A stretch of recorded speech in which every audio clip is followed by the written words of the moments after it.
నల్లబాటితో కాసేపు. కృపది క్రియేషన్స్. బహుమతి పొందిన ఈ కథ ఎలా పుట్టింది? నిర్వహణ నల్లబాటి రాఘవేంద్రరావు.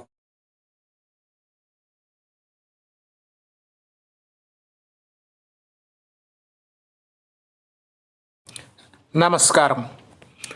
2023 ఫిబ్రవరిలో మాధురి అంతర్జాల మాసపత్రిక వారు నిర్వహించిన ప్రతిష్టాత్మక కథల పోటీలలో నేను రచించిన 65 కళల అర్ధాంగి అనే ఈ కథ బహుమతి గెలుచుకుంది. దానికి బహుమతి ఎలా వచ్చింది అన్న విశ్లేషణ ఇప్పుడు విందాం. అయితే కథ వినకుండా చదవకుండా కథా విశ్లేషణ ఎలా? అదే కదా మీ అనుమానం. అందుకనే యూట్యూబ్ ప్రేక్షకుల కోసం ఈ కథ ముందుగా క్లుప్తీకరిస్తాను. తర్వాత అసలు ఈ కథ ఎలా బహుమతి యోగ్యమైంది అన్నది వివరిస్తాను. ఓకే, క్లారిటీగా ఉంది కదూ? అయితే ఈ కార్యక్రమం కేవలం కథలు రాసేవాళ్లకు మాత్రమే కాబోలు అనుకోవద్దండి బాబు. ఇది అందరూ వినవలసిన సామాజిక ప్రయోజనం కలిగిన విశ్లేషణ. ఒక కథ ఒక రచయిత రాసి బహుమతి పొందాడంటే అందులో ఏదో ఉంటుంది. ఆ ఏదో ఖచ్చితంగా సమాజ పురోభివృద్ధికి ఉపయోగించేదే అవుతుంది. ఇక కథ విషయానికి వచ్చేద్దామా? క్లుప్తంగా కథ ఏమిటి అంటే, 65 కళల అర్ధాంగి. అసలు కథ కన్నా ముందు టైటిల్లే ఉత్కంఠ కలిగించాలి. అందుకోసం నేను టైటిల్ కోసం చాలా ఆలోచించాను. సాధారణంగా కళలు 64 కదా అంటారు. మరి 65వ కళ ఏమిటి చెప్పమా అని అక్కడ పాఠకుడు కానీ, ఇక్కడ ప్రేక్షకుడు కానీ, శ్రోత కానీ ఆతృతతో ముందు ఆ టైటిల్ గురించి ఆలోచించాలి. అలా టైటిల్ను ఎందుకు సెలెక్ట్ చేశాను అంటే, కథల పోటీకి వెళ్ళే ఈ కథ ముందు జడ్జిల దృష్టిలో పడాలి అంటే టైటిలే పసందుగా ఉండాలి కదా. అందుకన్నమాట. చాలా టైటిల్స్ అనుకున్నా చివరికి ఎందుకో తక్కువని ఈ ఆలోచన వచ్చి ఈ టైటిల్ పెట్టేయాలనిపించింది, పెట్టేశాను. ఇక కథ విషయానికి వస్తే, ఈ కథలో హీరో ఆనందరావు, హీరోయిన్ అనసూయ. ఆనందరావుకి అనసూయకి 2 పిల్లలు, మురళి, రాము. కథ చెప్పుకుంటూ పోతే చాలాసేపు ఉంటుంది. కానీ ఆనందరావు వ్యక్తిత్వం ఎలాంటిదంటే, అతను డిగ్రీ చదివాడు, ఉద్యోగం చేస్తున్నాడు, మధ్యతరగతి వాడే. కానీ విషయం ఏమిటంటే అతను చాలా కళలలో ప్రపూర్ణుడు. ఒక నటుడుగా, ఒక గాయకుడిగా, ఒక ప్లేయర్గా, ఒక ఉపన్యాసకుడిగా, ఒక రచయితగా, డైరెక్టర్గా, కవిగా, సంగీత విద్వాంసుడుగా, అబ్బో చాలా కళల్లో అతనికి ప్రవేశం ఉంది. అది జన్మతః అతనికి వచ్చి ఉంటుంది. సరే, అతను పెళ్ళాడిన భార్య అనసూయ. అయితే ఆనందరావు మానసిక సమస్య ఏమిటి అంటే, ప్రస్తుతం అనసూయ ఒక మధ్యతరగతి గృహిణి, సాధారణ మహిళ. ఏదో భర్తతో అందంగా ఆనందంగా కాపురం చేసుకుంటూ సంసారాన్ని చక్కదిద్దుకుంటూ వెళ్తున్నటువంటి సామాన్య స్త్రీ. కానీ మన ఆనందరావు గారు తనతో సమానంగా తన భార్య అన్ని రంగాల్లోనూ నెంబర్ 1గా ఉండాలని అనుకుంటాడు. ఎలా కుదురుతుంది చెప్పండి? ప్రపంచంలో అందరూ ఒకలాగా ఉంటే ఈ సమస్యలే ఉండవు కదా. ఆ భగవంతుడు ఉన్నాడు చూశారు, ఒక్కొక్క మనిషికి ఒక్కొక్క కళలో ప్రావీణ్యం ఇస్తాడు. అలాగే ఆనందరావుకు అన్ని కళల్లో ప్రావీణ్యం ఇచ్చాడు. మరి అనసూయలో కూడా ఒక కళ ఏదో భగవంతుడు పెట్టే ఉంటాడు కదా. అదేమిటి అదేమిటో అన్నదే ఈ కథ మూల సూత్రం అన్నమాట. అదే 65వ కళ.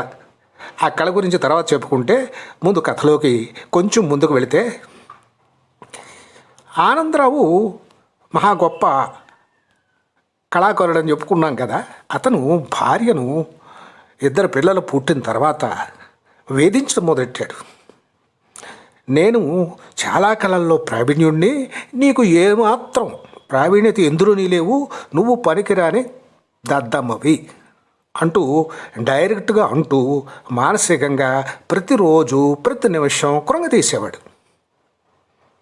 ఇతనికి 24 గంటలు ప్రజలతోటి అనుబంధం ఉన్నటువంటి రంగాల్లో ఇతను ప్రావీణ్యుడు కనుక ఇతనికి రకరకాలైనటువంటి గౌరవాలు, సత్కారాలు, సన్మానాలు, ప్రజలు అభిమానులు ఇంటికి వచ్చి ఇతన్ని పొగడ్డం, మెడలో దండ వేసి వెళ్ళడం, ఓ మంచి రంజుగా ఇతని జీవితం జరిగిపోతుంది. మరి భార్య కేవలం టీ కాసి భర్తకు ఇవ్వడం, వచ్చిన వాళ్ళకి ఇవ్వడం అంతే. ఆవిడికి ఏ కళలోనూ ప్రావీణ్యం లేకుండా పోయింది. అందుకని మన ఆనందరావు గారు తెగ రెచ్చిపోవడం మొదలెట్టారు. ఇక పాపం మంచి మనస్తత్వం కలిగినటువంటి అతని భార్య అనసూయ మాట్లాడకుండా ఉండడంతో, భర్త వైపు కనీసం అదో రకమైన చూపులు కూడా చూడకుండా ఉండడంతో ఇంకా ఆనందరావు మరీ రెచ్చిపోవడం మొదలెట్టాడు. ఇది ఇలా జరుగుతుంది.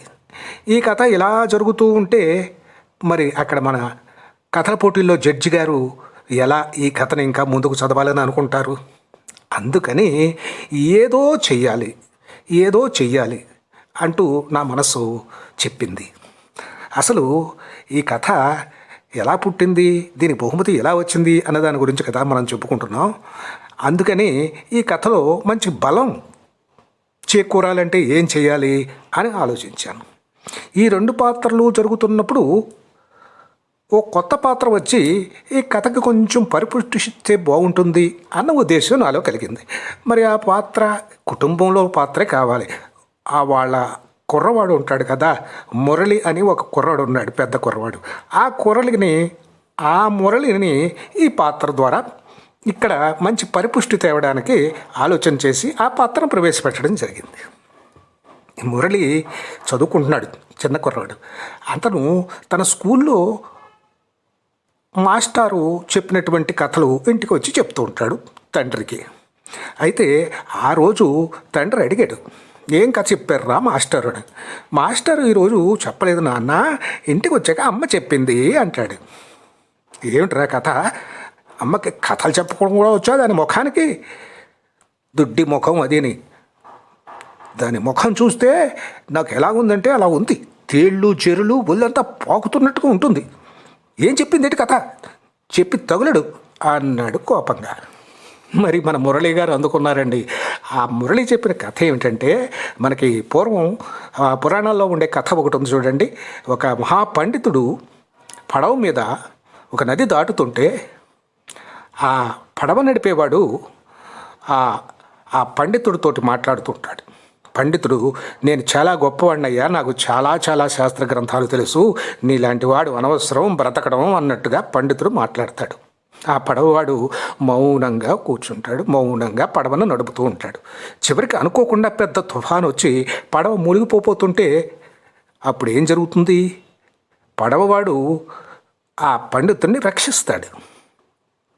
మరి అంత గొప్ప శాస్త్రజ్ఞాని అయినటువంటి ఆ పండితుడు మరి ఈ పడవవాడికంట ఆ సమయంలో తక్కువైనట్టే కదా.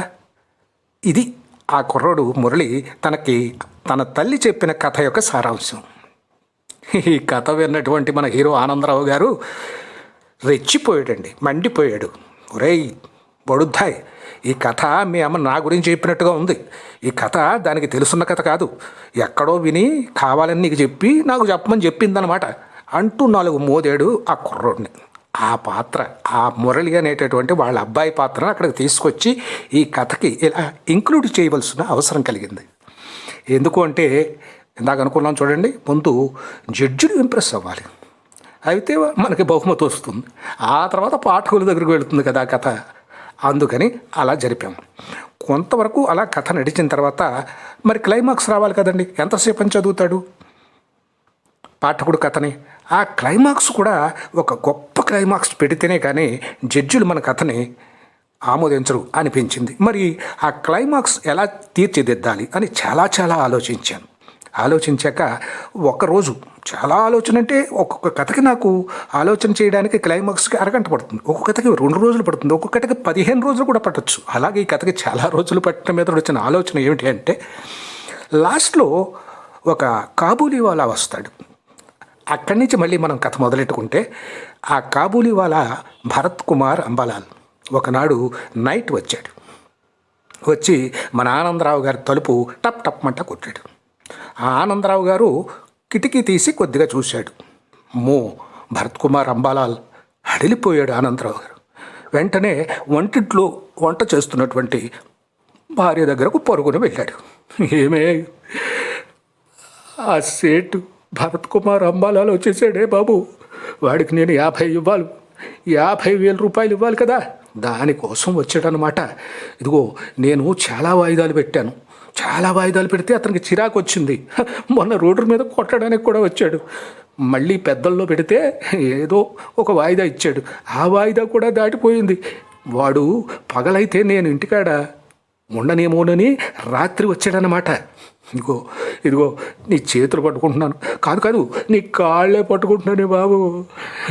ఎలాగైనా వాడిని ఏదో మాట చెప్పి పంపించి, ఎందుకంటే వాడు మళ్ళీ అన్ని ఊర్లు తిరిగి వాడు బాకీలు వసూలు చేసుకుని ఇక్కడికి రావాలంటే నెల పడుతుంది. ఈ నెలలో నేను ఎలాగో సదిరేస్తాను బాబు అంటూ మన ఆనందరావు భార్య అనసూయ చేతుల్ని కాళ్ళుని అన్ని శాల్తీల్ని పట్టుకొని బ్రతిమలాడేశాడు.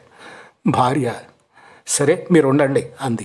అంతే. మన ఆనందరావు గ్యాస్ ఉండేటువంటి స్థలం వెనకతల ఒక మనిషి కూర్చోడానికి సరిపడ ఖాళీ ఉంటే ఆ ఖాళీలోకి వెళ్ళిపోయి ఇలా ఒంగోని కూర్చుండిపోయాడు. ఇక్కడ ఈ అనసూయ వచ్చి తలుపు తీసింది. విసురుగా కోపంగా లోపలికి వచ్చాడు మన భరత్ కుమార్ అంబాలాల్ గారు, కాబూలీవాలా.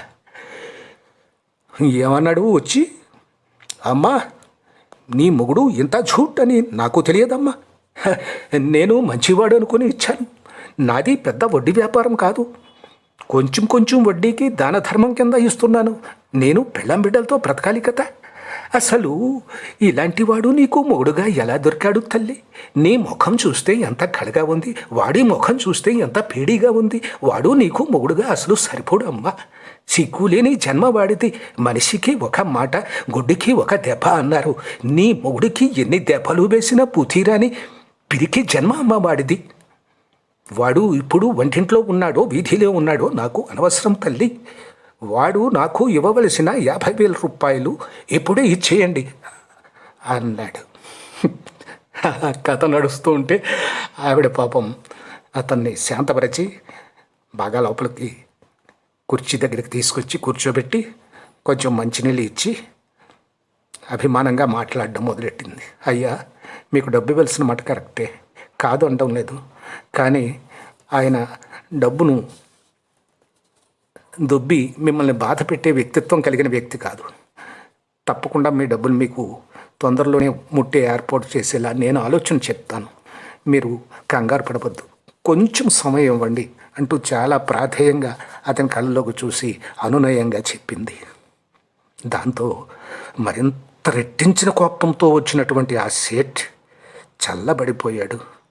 చూడమ్మా, నీది మనిషి మనస్తత్వం మంచిది అని నాకు తెలుసు, నువ్వు ఏం చేస్తావో నాకు తెలియదు, నీ గురించి కొంత టైము ఇచ్చి వెళ్ళిపోతున్నాను, వాడికి అయితే పైసా టైము ఇవ్వను, ఇప్పుడు కొంత టైము తర్వాత నేను వస్తా, మాకు ఇవ్వాల్సిన 50,000 పువ్వులలో పెట్టవద్దు, కాగితం ముక్కలో కట్టి ఇవ్వమండి చాలు, అలా ఇవ్వకపోతే నేను 1,00,000 రూపాయలు ఇవ్వాలని పోలీస్ కేసు పెట్టి వాడి మీద కర్ర బనాయిస్తాను అంటూ వెళ్ళిపోయాడు సేట్ భరత్ కుమార్ అంబాలాల్.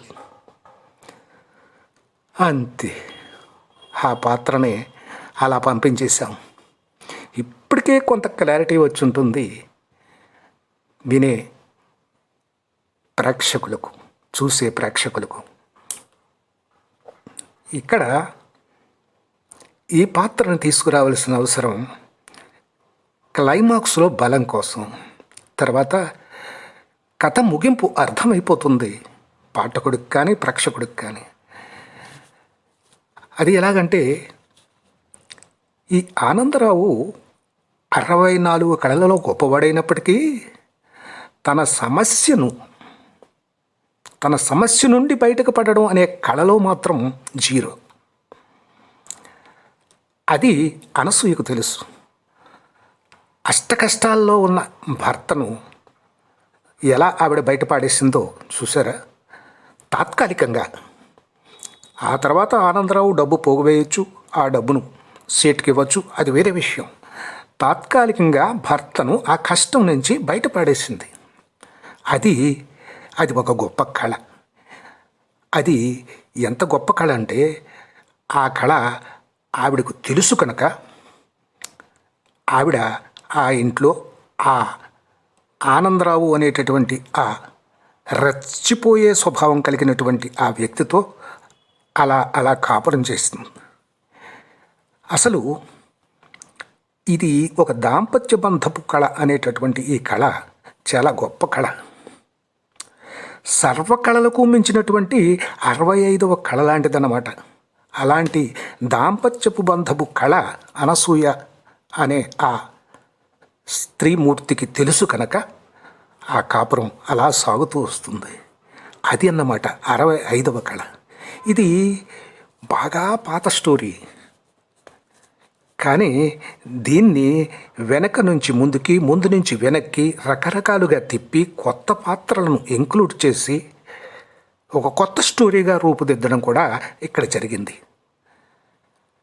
ఆ రకంగా ఈ కథను చదివినటువంటి ఆ కథల పోటీ జడ్జీలకు ఈ కథ బాగా నచ్చడం వల్ల వాళ్ళు ఈ కథలో మంచి హాస్యపూర్వకమైనటువంటి డైలాగులు వాడుతూ కథను ముందుకు నడిపిస్తూ, మురళి అనే ఒక పాత్రను, చివరిలో భరత్ కుమార్ అంబాలాల్ అనే కాబూలీవాలా లాంటి పాత్రను తీసుకురావడం ద్వారా కథను ముగించడం ద్వారా మనం ఒక నీతిని చెప్పకుండా చెప్పినట్టు చెప్తూ కథను ముగించడం ద్వారా వాళ్లకు నచ్చి ఈ కథకు బహుమతి ప్రకటించారన్నమాట.